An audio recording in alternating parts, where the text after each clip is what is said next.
미나리에 이어 한인 이민자의 애환을 그린 또 하나의 K드라마 파친코가 애플 TV를 통해 전 세계에 공개됩니다. 총 8편으로 이루어져 있는 파친코는 오는 3월 25일 세계 에피소드 공개를 시작으로 4월 29일까지 매주 금요일 한 편씩 공개될 예정입니다. 파친코는 재미 한인 1.5세 작가 이민진 씨가 지난 2017년에 출간하여 세계적인 베스트셀러가 된 소설입니다. 버락 오바마 전 미국 대통령이 역사는 당신의 위대함을 기억할 것입니다라며 페이스북에 추천글을 남겨 주목을 받았습니다. USA 투데이, 영국 BBC에서 올해의 책으로 선정되었으며 전 미국 도서상의 최종 후보에도 올랐습니다. 베스트 작가로 떠오른 이민진 씨는 서울에서 태어나 7살 때 부모와 함께 미국으로 이민 와서 뉴욕 퀸즈에서 성장했습니다. 예일대에서 역사학을 전공한 뒤 조지타운대 로스쿨을 거쳐 변호사로 일했지만 만성 간염 때문에 작가로 전업했습니다.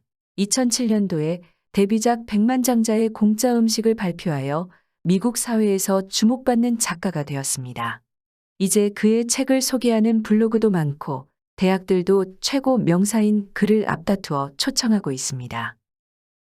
이민진은 2007년도부터 일본계 미국인 남편을 따라 4년 동안 일본 도쿄에서 생활하게 되었습니다. 이 기간 중 집필을 위해 수많은 제일 한인들을 인터뷰했습니다. 접촉한 제일 동포의 가족 중 적어도 한두 명은 파친코와 연관되어 있음을 알고 책 제목을 파친코로 바꿨다고 합니다. 제일 동포의 고된 삶과 한을 재미동포가 그렸다는 것은 다소 엉뚱합니다. 소설 파친코는 역사가 우리를 망쳐놨지만 그래도 상관없다는 멘토로 시작됩니다. 지난 2020년 윤여정이 출연하여 아카데미상을 거머쥔 미나리는 미국인 감독에 의해 제작된 재미동포들의 삶을 그린 이민 드라마였습니다. 낯선 미국, 아칸소로 떠나온 한국 가족들에게 뭔가 해내는 걸 보여주고 싶은 아빠 제이콥, 미국 손주들과 적응해야 하는 한국서 온 할머니를 묘사한 K-드라마입니다. 이에 비해 파친코는 그보다 한두 세대 앞서 생존을 위해 일본으로 건너가 절망 속에서 살아간 제일동포들의 한많은 삶을 그린 작품입니다. 부산 영도 출신의 주인공, 순자의 가족 4대가 일제강점기부터 현대까지 일본 오사카에서 재미동포로 살아가는 이야기를 그린 리얼리즘 계통의 소설입니다. 가난한 집의 막내딸 양지는 돈을 받고 언청이의 절름발이인 훈이와 결혼합니다. 여자의 인생은 고생길이라는 말을 반복하면서 그러한 인생을 숙명처럼 받아들이는 양지는 남편 훈이와 함께 하숙집을 운영해 나가며 유일한 자식이자 정상인으로 태어난 딸, 순자를 묵묵히 키워나갑니다. 부모의 사랑을 받고 자란 순자는 안타깝게도 엄마 나이 또래의 생선 중매상 한수에게 빠져 그가 유부남이라는 사실도 모른 채 그의 아이를 임신하고 맙니다. 불행의 나락에 빠진 순자는 목사 이삭이 그녀를 아내로 맞이하면서 구원을 받게 되고 둘은 새로운 인생을 위해 이삭의 형 요셉 부부가 사는 일본 오사카로 향합니다.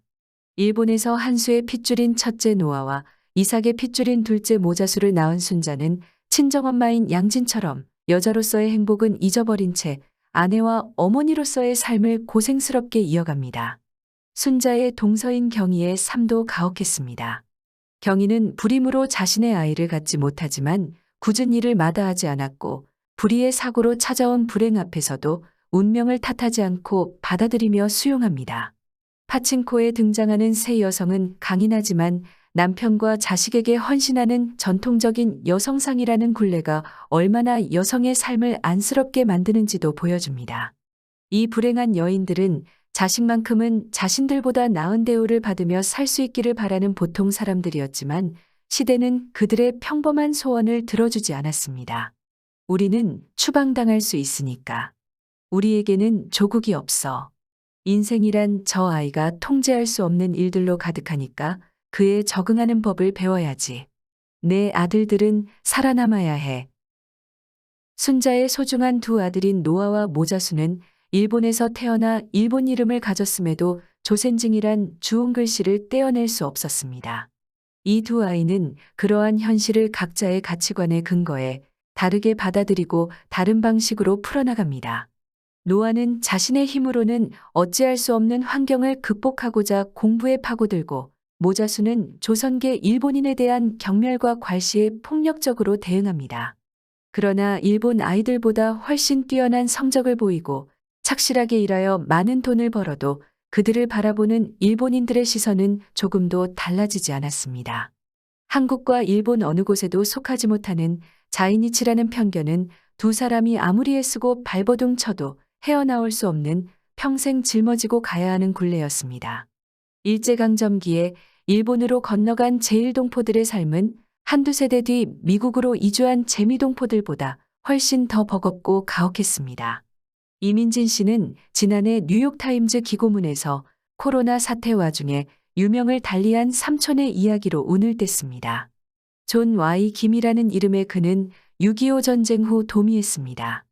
웨이터로 일하며 생계를 꾸렸지만 음식을 나르고 치우는 그는 항상 배가 고팠습니다. 삼촌은 손님이 남긴 음식에 손을 대면 잘릴 거라는 협박을 받곤 했다며 웨이터들에겐 식사가 제공되지 않았지만 열심히 돈을 벌었다고 이민진은 회고했습니다. 그런 삼촌이 위안을 찾은 곳은 동네 도서관이었습니다. 그곳에서 그는 컴퓨터공학 관련 서적을 읽으면서 정보기술에 눈을 떴고 나중에 IBM에 입사하게 됩니다.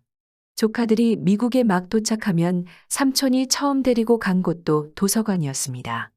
민진이 7살에 미국에 왔을 때 부모님은 생계를 꾸리느라 정신없이 일을 해야 했습니다. 민진은 말이 통하지 않아 친구를 사귀기도 힘들었습니다. 바퀴벌레와 쥐가 출몰하는 좁은 집에서 생활해야 했습니다. 삼촌처럼 민진도 도서관에서 마음의 양식을 찾았다고 합니다. 자신처럼 이민자인 작가들의 작품을 찾아 읽고 다양한 분야를 가리지 않고 책을 읽으며 점차 영어 실력도 좋아졌고 미국 생활에도 적응했습니다. 이민진은 명문대학에 진학하고 변호사가 됩니다. 그러다 건강 때문에 변호사를 그만두고 전업해 오바마 대통령이 격찬한 베스트셀러 작가라는 아메리칸 드림을 이루게 되었습니다. 일본에 있던 순자의 자녀들에 비해 미국으로 이민 온 민진은 보다 나은 삶을 추구할 수 있었습니다. 어떻든 파친코와 이민진의 이민 이야기를 보면 한인들, 특히 여인들이 얼마나 강인하다는 것을 새삼 깨닫게 됩니다. 김성곤 조지 워싱턴 대학 교수는 파친코는 운명을 알 수 없는 도박이라는 점에서 제1동포들의 삶을 상징하는 좋은 은유라고 할 수 있다며, 이 소설은 한국의 근현대사가 얼마나 비극으로 점철돼 있는지를 새삼 깨닫게 해주는 작품이라고 평했습니다.